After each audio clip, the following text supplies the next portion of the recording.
ये AI agent document read कर सकता है, क्वेश्चन का आंसर दे सकता है और ऑनेस्टली इसका आउटपुट काफी स्केरी लगता है। और सबसे क्रेजी पार्ट ये है कि ये पूरा लोकली रन हो रहा है। No open API, no internet, everything is running directly on my local machine. और ये कोई सिंपल कीवर्ड सर्च सिस्टम नहीं है, ये एक्चुअली डॉक्यूमेंट का कॉन्टेक्स्ट समझने की कोशिश करता है। यानी अगर डॉक्यूमेंट के अंदर कोई हिडन इंफॉर्मेशन हो, इंपॉर्टेंट डिटेल्स हो या कॉम्प्लेक्स कॉन्सेप्ट्स हो, तो एआई उन्हें इंटेलिजेंटली रिट्रीव भी कर सकता है।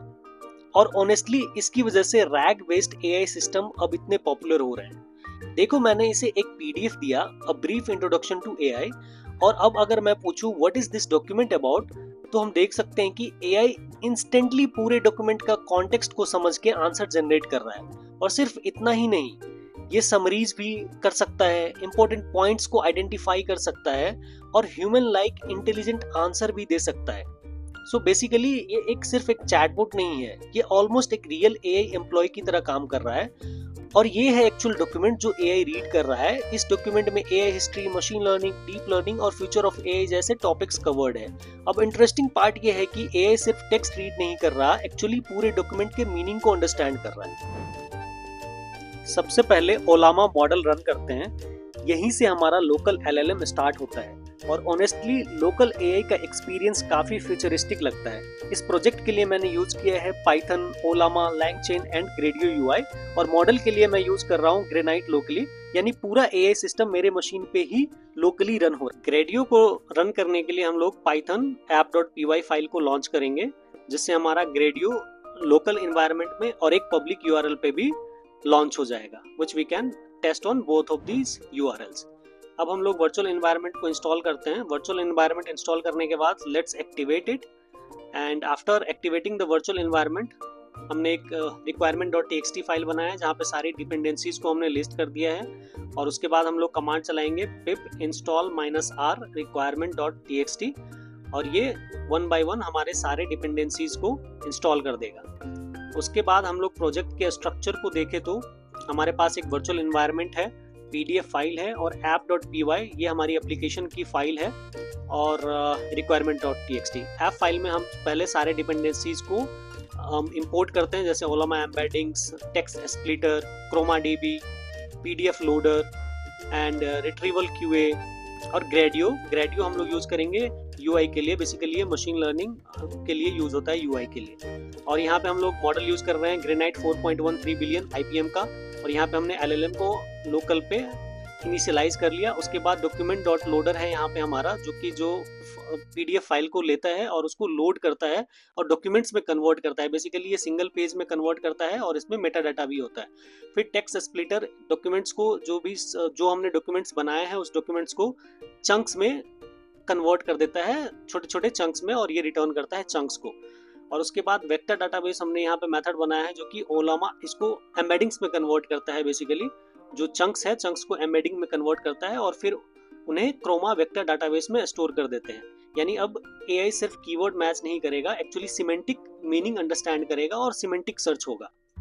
और फाइनली जब यूजर कोई क्वेश्चन पूछता है तो रिट्रीवर सबसे पहले रिलेवेंट कॉन्टेक्स्ट फाइंड करता है और फिर लोकल एलएलएम उस कॉन्टेक्स्ट के बेस पे इंटेलिजेंट आंसर को जनरेट करता है। इसी वजह से रिस्पॉन्स काफी एक्यूरेट और ह्यूमन लाइक लगता है। अगर सिंपल वर्ड्स में समझे तो पूरा फ्लो कुछ ऐसा है। पहले हम पीडीएफ अपलोड करते हैं, पीडीएफ को चंक्स में कन्वर्ट करते हैं, चंक्स को एम्बेडिंग्स में, और एम्बेडिंग्स को फिर हम लोग वेक्टर डाटाबेस में स्टोर करते हैं, और फिर उसके बेस पे एआई हमें आंसर्स जनरेट करता है। And then we can see here we are storing the embeddings into the vector database. तो वेक्टर स्टोर ये क्रोमा डीबी हम लोग यूज कर रहे हैं वेक्टर्स डाटाबेस में स्टोर करने के लिए। और यहाँ पे हमने एक रिट्रीवर मेथड बनाया है जो कि सबसे पहले डॉक्यूमेंट को लोड करता है, फिर लोडेड डॉक्यूमेंट को चंक्स में कन्वर्ट करता है, और उसके बाद फिर चंक्स को वेक्टर डाटाबेस में स्टोर करता है स्प्लिट करने के बाद। एंड देन रिट्रीवर जो है वो वेक्टर डाटाबेस से सिमेंटिक सर्च करके रिट्रीव करता है कंटेंट को। और this is our retrieval QA function जो कि answer the query from the vector database, it retrieve the query from the vector database। so LLM यहाँ पे हमने इनिशियलाइज कर लिया रिट्रीवर ऑब्जेक्ट एंड हमने बता दिया कि डॉक्यूमेंट का सोर्स बताने की जरूरत नहीं है, एंड देन qa.invoke query, इससे हमने LLM को इन्वोक कर दिया. And then we are here using Gradio. These are the CSS part which we can ignore. And here we can see यहाँ पे हम लोग इनपुट फाइल यूज कर रहे हैं Gradio का, जो कि टेक्स्ट फाइल फॉर्मेट में है, और इसमें हम लोग डॉक्यूमेंट अपलोड यूज कर रहे हैं. फिर दूसरा हमारा इनपुट है क्वेश्चन, जो कि टेक्स्ट बॉक्स है. एंड देन हम लोग यूज करते हैं यहाँ पे ये एग्जाम्पल्स है जो कि हम लोग UI पे दिखाते हैं कि क्वेश्चंस हम AI से क्या क्या पूछ सकते हैं, तो वो ये एग्जाम्पल्स हैं. उसके बाद आउटपुट के लिए भी हम लोग टेक्स्ट बॉक्स ही यूज कर रहे हैं, और उसका लेबल है आस्क AI एजेंट रिस्पॉन्स, और इसके लाइंस 8 हैं क्योंकि आउटपुट बॉक्स थोड़ा बड़ा दिखना चाहिए इस वजह से. And then here finally we have a submit button and query input to the LLM.